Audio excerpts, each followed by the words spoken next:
Dear friends, स्वागत है आपका अपने चैनल रुद्रा जीएस वर्ल्ड में।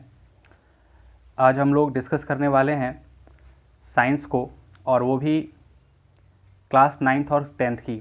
बट आज हम लोग स्पेशली डिस्कस करेंगे क्लास 10th के साइंस को, और साथ ही साथ ये भी देखेंगे कि सिलेबस जो सेशन 2020 और 2021 की डिलीटेड जो हुई हैं, यानी कि कुछ जो पैंडमिक देख रहे हो आप आज पूरे दुनिया में है ना, उसको ध्यान में रखते हुए सिलेबस कुछ रिड्यूस हुआ है।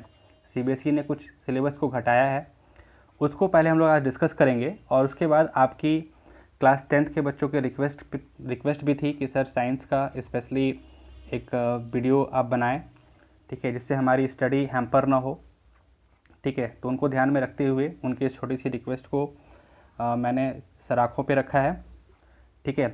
और स्पेशली ये वीडियो उन्हीं बच्चों के लिए डेडिकेटेड है जो सीबीएसई के स्टूडेंट हैं, या फिर जो सेशन 2020-21 में हैं, ठीक है, और जिन्हें साइंस जो है अपना स्ट्रॉन्ग करना है, ठीक है, बेसिक टू हायर लेवल, ठीक है।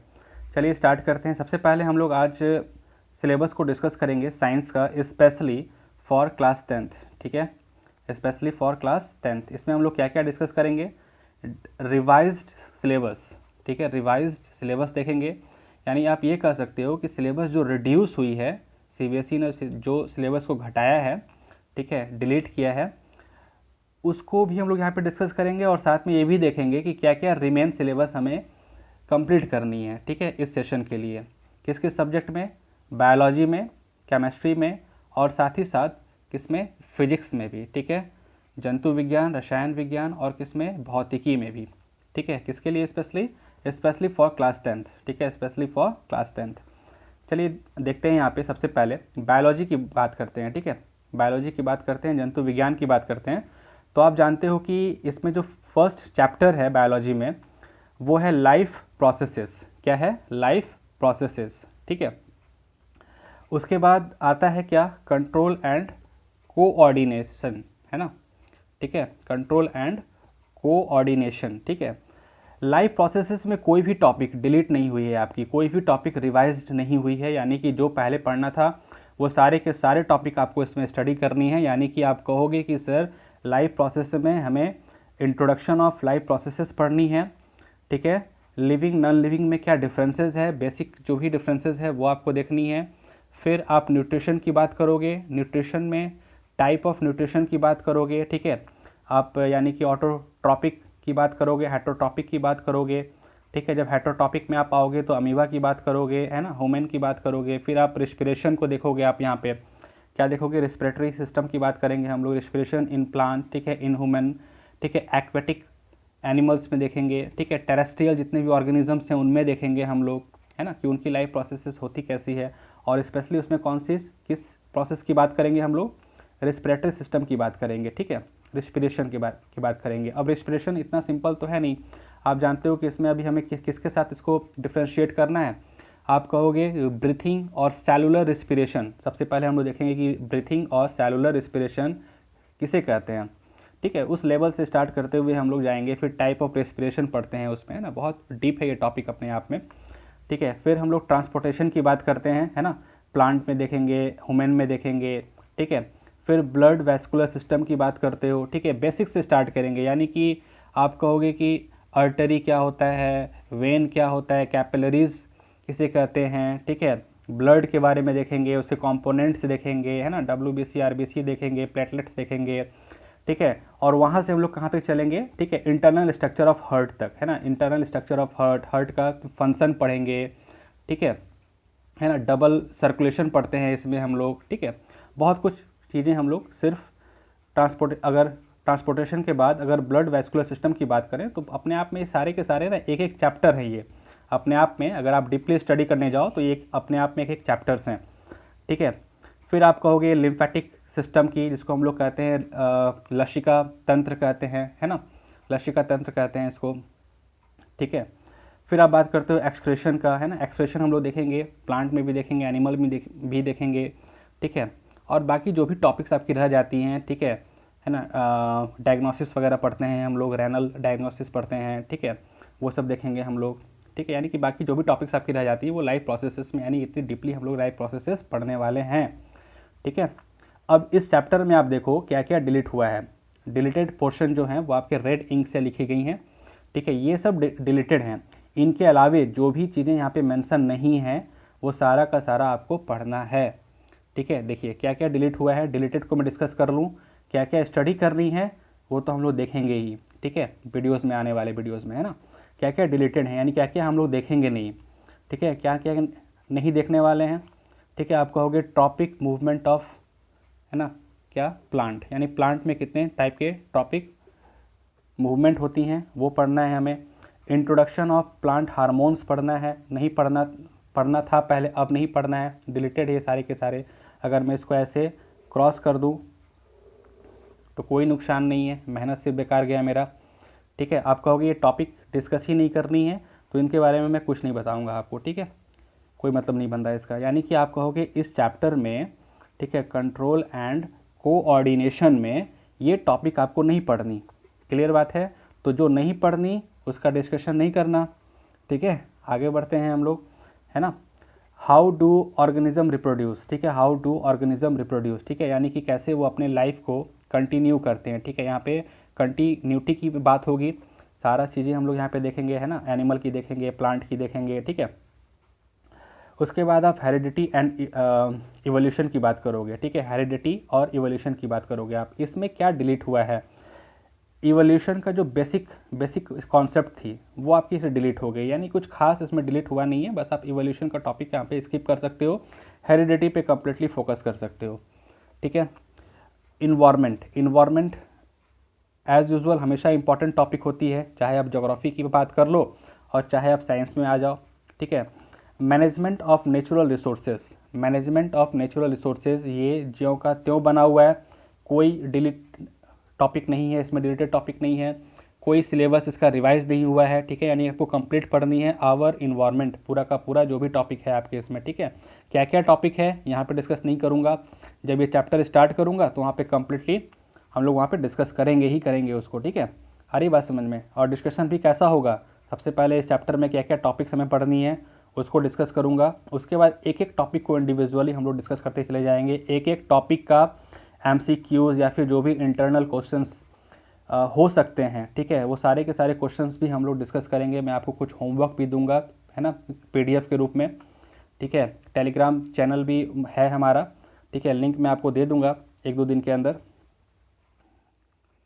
फिर बात करते हैं केमिस्ट्री पे आते हैं। ठीक है, फर्स्ट बायोलॉजी में इतना 2 month is enough to complete this syllabus. ठीक है, बायोलॉजी के सिलेबस को कंप्लीट करने के लिए 2 मंथ विल बी सफिशिएंट।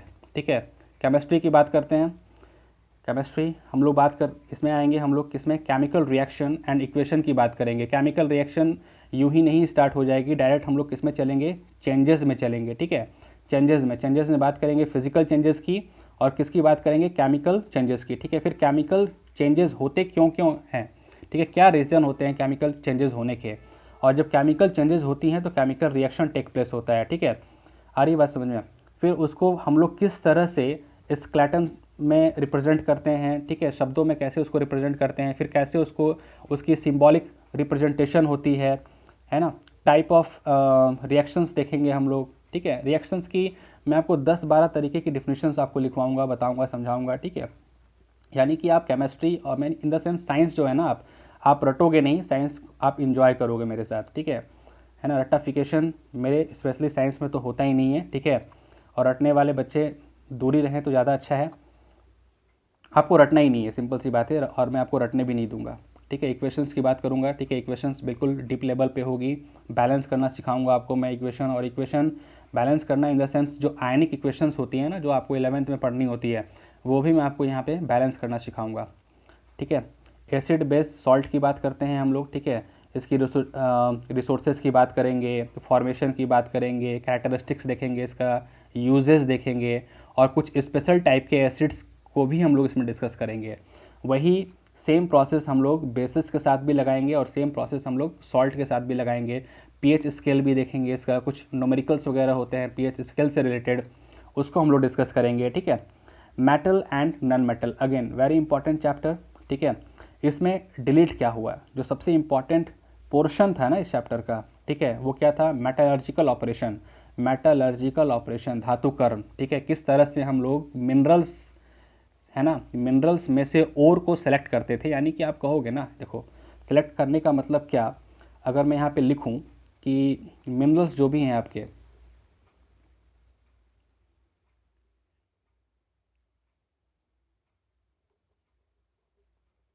ठीक है, मिनरल्स आपके जो भी हैं, है ना, जिस मिनरल से ईजिली, है ना, ईजिली जो है मेटल को हम लोग एक्सट्रैक्ट कर लेते हैं, ठीक है, जिस किससे, मिनरल से हम लोग मेटल को ईजिली चीफली, है ना, एक्सट्रैक्ट कर लेते हैं, वो हमारा ओर्स कहलाता है, ठीक है। एक स्टेटमेंट आती है कि और ऑल ओर्स आर क्या, minerals, but all minerals are not ores, है ना, ठीक है। वो सब टॉपिक आपका यहाँ से स्किप कर गया, ठीक है, वो टॉपिक आपका यहाँ से स्किप कर गया, बहुत इंपॉर्टेंट टॉपिक थी, बट हम लोग थोड़ा बहुत यहाँ पे डिस्कशन आप कहोगे तो मैं आपको एक्स्ट्रा बता दूंगा, ठीक है। बट ये पढ़ने की आपको ज़रूरत ही नहीं है। यहाँ पे आपको क्या नहीं पढ़ना, कोरोजन नहीं पढ़ना, ठीक है, उसको किस तरह से बचाया जा सकता है वो नहीं पढ़ना आपको, ठीक है। बाकी आपको पढ़ना क्या है, मेटल किसे कहते हैं, नन मेटल किसे कहते हैं, यानी फिर हम लोग क्लासिफिकेशन की बात करेंगे, क्लासिफिकेशन ऑफ एलिमेंट की बात करेंगे, ठीक है, समझ रहे हो आप। क्लासिफिकेशन ऑफ एलिमेंट पे जाएंगे, ठीक है, प्योर सब्सटेंस पे जाएंगे, वहाँ पे मेटल, नन मेटल, मेटलॉइड की बात करेंगे, नॉबल गैसेस की बात करेंगे हम लोग उसमें, ठीक है। मेटल किसे कहते हैं, नन मेटल किसे कहते हैं, वैलेंसी के आधार पे इनमें क्या डिफरेंसेस होती है वो देखेंगे, है ना, और बहुत सारे डिफरेंसेस देखेंगे। इसका हम लोग फिजिकल डिफरेंस देखेंगे, इन दोनों के बीच में हम लोग केमिकल डिफरेंसेस देखेंगे, ठीक है, बिल्कुल हाई लेवल, है ना, बिल्कुल हाई लेवल चलेगा आपका क्लास, ठीक है। उसके बाद एक इम्पॉर्टेंट चैप्टर है आपका कार्बन एंड इट्स कंपाउंड, ठीक है। इसमें भी जो इम्पॉर्टेंट टॉपिक्स थी वो आपकी स्किप कर दी गई है, डिलीट कर दी गई है, ठीक है, रिवाइज कर दी गई है, किसके द्वारा, सीबीएसई के द्वारा, ठीक है। हमें ये सब पढ़ना ही नहीं है, तो फिर अगर मैं इसको यहाँ से ऐसे कर दूँ तो मुझे नहीं लगता है कि किसी बच्चे के दिल में कोई तकलीफ़ होगी, ठीक है। ये सब हमें डिस्कस ही नहीं करनी, हमें सिर्फ और सिर्फ कार्बन के बारे में पढ़ना है, यानी कि जो बेसिक अब रह गया है ना, सिर्फ बेसिक ही रह गया इस चैप्टर में, ठीक है, उसको हम लोगों ने इसमें डिस्कस करनी है। बट एक जो बैकबोन होता है आपके केमिस्ट्री में, पीरियोडिक टेबल, ठीक है, पीरियोडिक क्लासिफिकेशन ऑफ एलिमेंट, है ना, पीरियोडिक क्लासिफिकेशन ऑफ एलिमेंट, वो हमें डीपली पढ़ना है, और मैं आपको इतना डीपली पढ़ाऊंगा कि आपको 11th में पढ़ने की ज़रूरत नहीं पड़ेगी, ठीक है, इतनी आप डीपली यहाँ पे स्टडी करोगे, ठीक है। डॉबरिनर साहब से स्टार्ट करके लास्ट तक, है ना, लॉन्ग जो भी टेबल आज अवेलेबल है, और इसमें भी क्या क्या डिमेरिट्स हैं वहाँ तक हम लोग डिस्कस करेंगे, ठीक है। आपको मैं 2 सेकंड से 4 सेकंड का टाइम दूंगा, आप खुद बता दोगे कि सर ये एलिमेंट पीरियोडिक टेबल में इस पोजीशन पे है, ठीक है, आप इतने कैपेबल हो जाओगे, ठीक है। आइए नेक्स्ट टॉपिक पे आते हैं। अगर हम लोग फिजिक्स डिस्कस ना करें तो ये अपने आप में नाइंसाफ़ी होगी, है ना, कंप्लीट साइंस नहीं होगा ये, ठीक है। तो कंप्लीट साइंस की हमें जिम्मेदारी उठानी है। साइंस की बात करूं तो एक टॉपिक और रह जाता है आपका, दैट इज़ फिजिक्स, है ना, भौतिकी, ठीक है। इसमें जो आपको फर्स्ट चैप्टर पढ़ना है दैट इज़ योर इलेक्ट्रिसिटी, ठीक है। Second one is your magnetic effect of electric current, है ना, इलेक्ट्रिक करंट पे क्या मैग्नेटिक इफेक्ट होती है उसकी, वो हमें पढ़नी है, ठीक है। फिर क्या, सोर्सेज ऑफ एनर्जी पढ़ना था, रेड पेन से लिखा हुआ है, ठीक है। नेचुरल फेनोमेना में एक टॉपिक आता है, 2 चैप्टर्स हैं इसमें, चूँकि नेचुरल फेनोमेना में 2 चैप्टर्स आते हैं आपके, ठीक है। एक आता है लाइट में क्या पढ़नी है, reflection and refraction, reflection and refraction, ठीक है। उसके बाद 5th जो चैप्टर था, 5th चैप्टर यानी कि फिजिक्स का 5th, but natural phenomena unit का 2nd chapter, human eyes colourful world, ठीक है। ये कम्प्लीटली आपकी, फिर वही बात, अगर मैं यहाँ से डिलीट मार दूँ, ठीक है, तो किसी के दिल में कोई तकलीफ़ नहीं होने वाली है, ठीक है, बल्कि आप इन्जॉय करोगे, है ना, कि ये पोर्शन आपका हट गया। बहुत कुछ चीज़ें इसमें पढ़ने को थी, ह्यूमन आइज़ की डायग्राम वगैरह पढ़नी थी, ठीक है, क्या क्या डिफेक्ट्स होते हैं आइज़ में, कैसे उसको हम लोग रिमूव करते हैं, ठीक है ना, और क्या क्या एप्लीकेशंस होती हैं मिरर का, स्फेरिकल मिरर का, लेंसेज का, ये सब हमें डिस्कस करना था इस चैप्टर में, ठीक है। अनफॉर्चुनेटली, ठीक है, हमें ये सब अब डिस्कस नहीं करना है ना। किसी भी एक स्टूडेंट के लिए पोर्शन अगर डिलीट हो जाए तो वो अच्छा नहीं होता है, ठीक है, क्योंकि फिर वो कहीं ना कहीं आपको आगे स्टडी करनी होगी, या तो अगर आप 11th में साइंस से लेकर आप स्टडी अगर नहीं करना चाहते हो, साइंस आप नहीं पढ़ना चाहते हो, तो इन टॉपिक से लाइफ में आपका सीधा सीधा मुलाकात कहाँ पे होगा? कॉम्पिटिटिव एग्जामिनेशन में। ठीक है, समझ रहे हो आप? कॉम्पिटिटिव एग्जामिनेशन में सीधा सीधा आपका इन टॉपिक से क्या होगी, आप क्या होगे? रूबरू होगे, है ना। यानी कि सीधे आपका इंटरेक्शन इन टॉपिक से कॉम्पिटिटिव दुनिया में होगा। ठीक है, अब बात करते हैं यहाँ पे sources of energy. Completely deleted है ये पोर्शन। ठीक है, sources of energy completely deleted है। फिर magnetic effect of electric current, magnetic effect of electric current, आप इसमें देखोगे तो क्या क्या डिलीट है। ठीक है, जनरेटर नहीं पढ़ना आपको, डीसी नहीं पढ़ना, एसी नहीं पढ़ना। ठीक है, फ्रीक्वेंसी ऑफ एसी नहीं पढ़ना, एसी का डीसी पे क्या एडवांटेज है वो नहीं पढ़ना, है ना। डोमेस्टिक इलेक्ट्रिक सर्किट जो है वो आपको नहीं पढ़ना। ठीक है, यानी कि जो आपका मेन टॉपिक था इस चैप्टर में वो आपको नहीं पढ़ना है। ठीक है, क्लियर है? तो जो नहीं पढ़ना, फिर से वही बात, काट देता हूँ इसको मैं ऐसे करके। ठीक है ना। पढ़ने वालों बच्चों को तो दुख होगा इससे। ठीक है, और ऐसा कोई है नहीं जो पढ़ना नहीं चाहता है ना, सब में इंटेंशन है। ठीक है, बट अच्छी बात भी है आपके लिए, टाइम भी नहीं है। ठीक है, और रिसोर्सेज भी नहीं है, स्कूल्स भी ऑफ हैं लॉकडाउन में। ठीक है, बहुत सारे स्कूल्स ऑनलाइन क्लासेस ले रहे हैं, बहुत सारे कैपेबल नहीं हैं। ठीक है ना। और बहुत सारे डिलेमा में है बच्चे, समझ में नहीं आ रहा है कहाँ से स्टडी करें। यूट्यूब खोलते हो तो 50 तरह की वीडियोज़ आती हैं, कन्फ्यूज़ रहते हो आप, है ना। ठीक है, इलेक्ट्रिसिटी की बात करते हैं। ठीक है, इलेक्ट्रिसिटी को एक इम्पॉर्टेंट चैप्टर आपका रह गया। ठीक है, बाकी सब डिलीट हो जाने के बाद, है ना, इसको हम लोग बिल्कुल बेसिक एकदम बिल्कुल कहाँ से स्टार्ट करूँगा? चार्ज से स्टार्ट करूँगा। चार्ज, है ना, चार्ज से स्टार्ट करके बिल्कुल एकदम जीरो लेवल से पॉजिटिव चार्ज, नेगेटिव चार्ज, है ना, इलेक्ट्रिक करंट पे जाएंगे, कैसे ये जनरेट होती है उसकी बात करेंगे, पोटेंशियल डिफरेंस क्या होता है ना, ओम्स लॉ देखेंगे, रेजिस्टेंस देखेंगे, रेजिस्टिविटी देखेंगे। ठीक है, और किस कौन कौन से फैक्टर हैं जो रेजिस्टेंस पे इफ़ेक्ट डालते हैं। ठीक है, उनको हम लोग देखेंगे। रजिस्टर देखेंगे, रजिस्टर्स होते क्या हैं वो देखेंगे, उनकी कॉम्बिनेशन देखेंगे सीरीज़ में और पैरेलल में। ठीक है, और डे टू डे लाइफ में इन दोनों अरेंजमेंट का क्या एप्लीकेशन है, क्या यूजेस है, वो हमें देखना है। उसके बाद हम पढ़ेंगे क्या? Heating effect of electric current. ठीक है, ये एक बहुत ही इंपॉर्टेंट टॉपिक है ये। और न्यूमेरिकल्स तो समझ जाओ कि न्यूमेरिकल्स का राजा चैप्टर है ये, है ना। न्यूमेरिकल्स तो इतना ज़्यादा है कि आप इंजॉय करोगे बना बना कर। ठीक है, और आपको लगेगा कि हाँ सर मज़ा आ गया। ठीक है, फिर हम लोग क्या पढ़ेंगे? Heating effect of electric current का एप्लीकेशंस, और बाकी जो भी छोटी मोटी टॉपिकें हैं वो सब। मेन मोटो क्या होगा मेरा पढ़ाने का, मैं आपको फिर से एक बार बता दूं। सारी टॉपिक पॉइंट टू पॉइंट, ठीक है, पॉइंट टू पॉइंट मैं आपको एक्सप्लेन करूंगा। साथ ही साथ जो भी उससे रिलेटेड न्यूमेरिकल्स हैं खुद से मैं आपको फ्रेम करके दूंगा। ठीक है, और वो जो न्यूमेरिकल्स होगी बिल्कुल इंजीनियरिंग और मेडिकल बैकग्राउंड के स्टूडेंट्स के लिए भी हेल्पफुल होगा जो आगे चल के, ठीक है, जाना चाहते हैं। क्लियर है बातें? तो चलिए नेक्स्ट वीडियो में मुलाकात होगी आपसे, और वहाँ मैं डिस्कस करूँगा बायोलॉजी का फर्स्ट चैप्टर वहाँ पे डिस्कशन होगी आपके साथ। ठीक है, और वो चैप्टर कौन सा होगा? बहुत ही प्यारा सा चैप्टर है जिसका नाम है लाइफ प्रोसेसेस। क्या है? Life processes. चलिए एंजॉय करिए आप घर पे। ठीक है, और आई होप चैनल अगर आपको पसंद आ रही है शेयर ज़रूर करें, सब्सक्राइब करें। ठीक है, बेल आइकन को ज़रूर दबा दें ताकि जो भी वीडियोस रिलीज़ हो, ठीक है, अपलोड हो, उसकी नोटिफिकेशन सबसे पहले आप तक पहुँचे। ठीक है, thank you, bye bye, take care.